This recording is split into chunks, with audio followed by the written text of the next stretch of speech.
शेतकरी कामगार पक्षाचा कार्यकर्ता मेळावा रायगडच्या मुरुडमध्ये पार पडला। यावेळी शेकापचे सरचिटणीस जयंत पाटील यांनी राष्ट्रवादी काँग्रेस पक्षाचे प्रचार प्रमुख धनंजय मुंडे यांच्यावर थेट निशाणा साधलाय।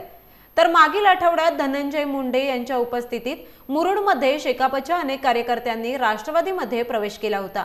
त्या प्रसंगी मुंडे यांनी शेकाप संपली आहे अशी टीका केली होती।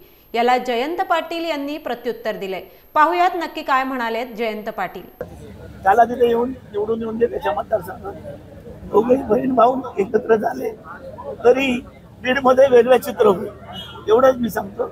आता त्याच्या बारशेच्या आधी त्याच्या बारशेच्या मुल्या मी खाल्लेल्या आहेत। त्याच्या आधी शेका पक्ष कधी संपणार नाही।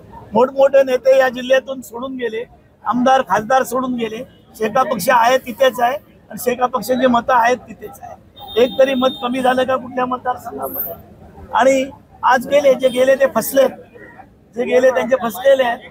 त्यांना तोंड दाखवायला पण आता जागा राहिली नाही अशी परिस्थिती झालेली आहे। तर पक्ष बदलला आणि शेका पक्ष गेला तो कधीच मोठा होऊ शकतो।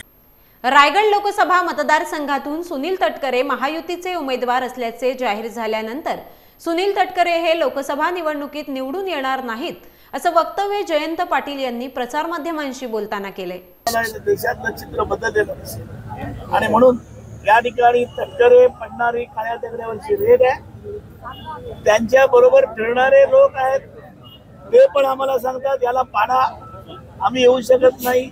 कोण कुठे ह्याच्यामध्ये अडकले, कोण कुठे कॉन्ट्रॅक्ट मध्ये अडकले आणि 5 वर्षामध्ये अपयशी खासदार म्हणून त्याचं नाव या ठिकाणी नोंदवलं गेलेलं आहे। इथे साहेबांनी काम कमी केलं असेल पण त्यांनी संपर्क या जिल्ह्यामध्ये ठेवला आणि विशिष्ट गोष्ट म्हणजे त्यांच्या अंगावर कुठलाही डाग नाही। हे त्यांचं भांडवल मोठ्या प्रमाणात आहे। काम करतील, कमी करतील, परंतु या ठिकाणी त्यांनी जी कामं केली केंद्र सरकारच्या बाबतीमध्ये ती होती, पण त्यांनी संपर्क ठेवला आणि हाच आमचा खरा राग होता। आमच्या बरोबर त्यांनी यंदाची कामं केली पण आमच्या बरोबर संपर्क ठेवला नाही। आज एका माजी काँग्रेसच्या आमदारांनी माझ्याजवळ काल फोन केला तर इथे माणूस चांगला आहे आणि नक्की पण आहे।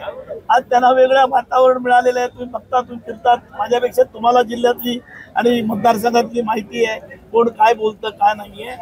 पण 5 वर्षाकरते आपले खासदार म्हणून जे काम करायला पाहिजे ती कामं त्यांनी केलेली नाहीत आणि कुठल्या तोंडाने ते आता मत मागायला जाणार।